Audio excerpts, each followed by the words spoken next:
A blessed day to everyone. Welcome to Hope and Strength for the Journey.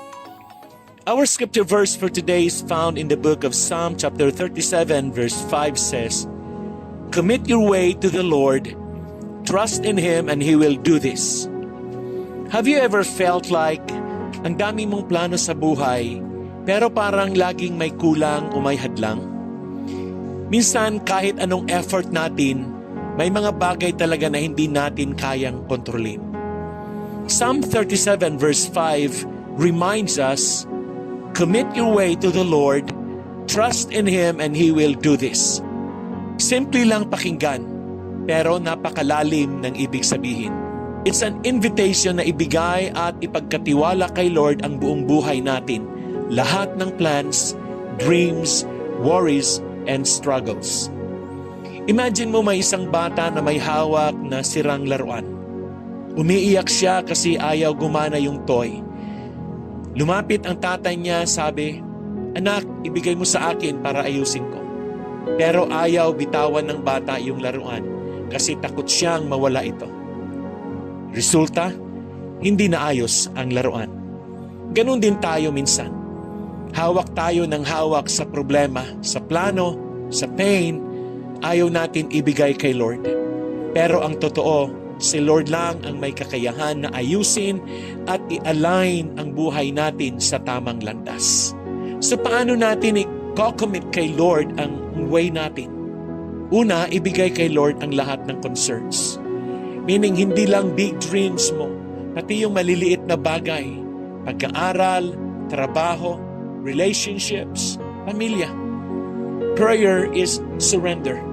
Kapag nagpe-pray tayo, hindi lang tayo humihingi. Sinasabi rin natin, "Lord, Ikaw ang bahala."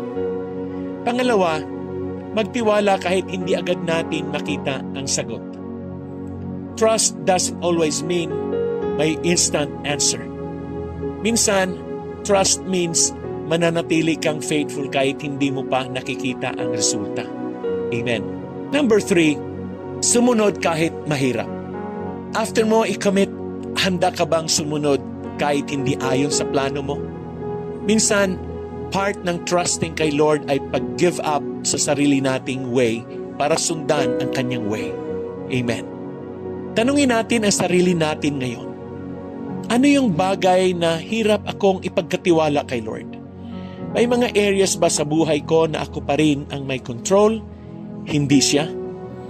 Paano ko maipapakita ang totoong pagtitiwala ko sa Kanya ngayong linggo?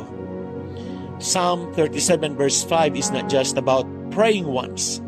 It's a daily lifestyle of surrender, trust, and obedience. Amen. Let us pray.